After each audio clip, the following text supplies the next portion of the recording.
গল্প সময়ের কাজ সময়ে করো। ছোট্ট বন্ধুরা, মাঝে মাঝে আমরা এমন কিছু ভুল করে ফেলি যেটা আমাদের অনেক সময় বড় বড় বিপদের মুখে ফেলে দেয়। আজ আমি তোমাদের এমনই একটা গল্প শোনাবো। চলো তাহলে শুরু করি আজকের গল্প।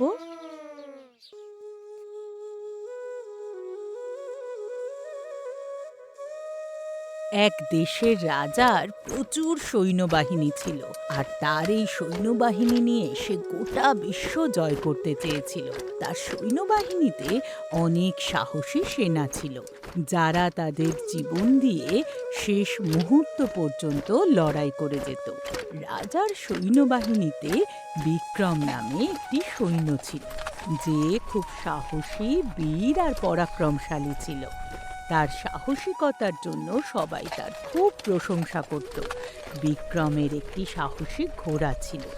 যুদ্ধক্ষেত্রে সে বিদ্যুতের গতিতে ঝাঁপিয়ে পড়ত, আর শত্রুরা ঘোড়াটিকে দেখে অবাক হয়ে যেত।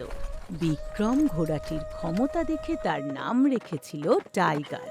একদিন ঘোড়াটি পাহাড়ি রাস্তা দিয়ে যাচ্ছিল, আর যেতে যেতে পাথরে ধাক্কা খেয়ে তার খুরটা খুলে যায়, আর তার জন্য ঘোড়াটা বেশি জোরে দৌড়তে পারে না। কিন্তু তা সত্ত্বেও ঘোড়াটি দৌড়নোর চেষ্টা করে।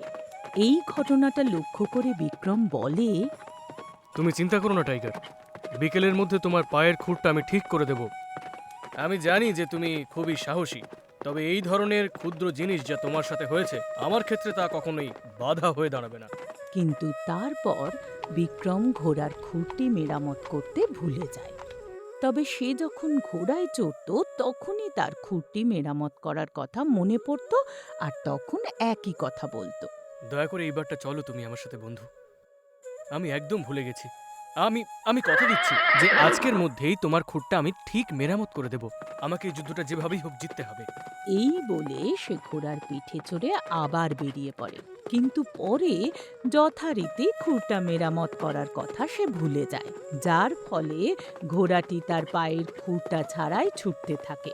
আর এইভাবেই তাদের দুজনের দিন কাটতে থাকে। তারপর একদিন যুদ্ধ শুরু হয়। বিক্রম যুদ্ধের জন্য প্রস্তুত হয়ে যখন ঘোড়ার পিঠে চড়তে যায়, তখন তার হঠাৎ মনে পড়ে, ওহো হো, আমার তো ঘোড়ার পায়ের খুঁটটা মেরামতি করা হয়নি। এখন তো একদম হাতে সময় নেই। আমাকে তো এখনই যুদ্ধক্ষেত্রে যেতেই হবে। আমি দুঃখিত টাইগার, আমার এই কুঁড়েমির জন্য তোমার পায়ের খুঁটটা সারানো হয়নি বন্ধু। আমি যুদ্ধক্ষেত্র থেকে ফিরেই যত তাড়াতাড়ি সম্ভব আজই আমি তোমার পায়ের খুঁটটা ঠিক সারিয়ে দেব, সত্যি বলছি। এই ভেবে বিক্রম যুদ্ধক্ষেত্রের দিকে এগিয়ে যায়, আর ঘোড়াটিও দ্রুত গতিতে যুদ্ধক্ষেত্রের দিকে এগিয়ে যেতে থাকে।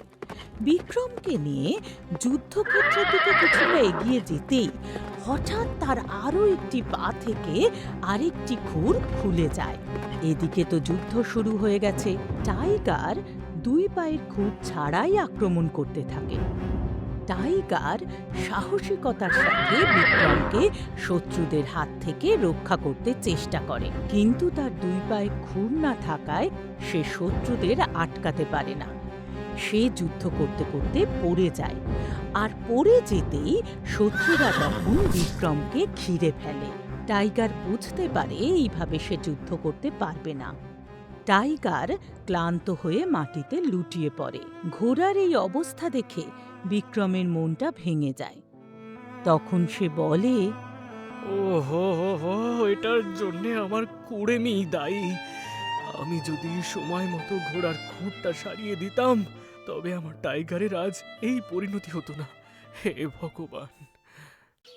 তাহলে বন্ধুরা, তোমরা এর থেকে কি শিক্ষা নিলে? সময়ের কাজ সব সময় সময়ই করা উচিত।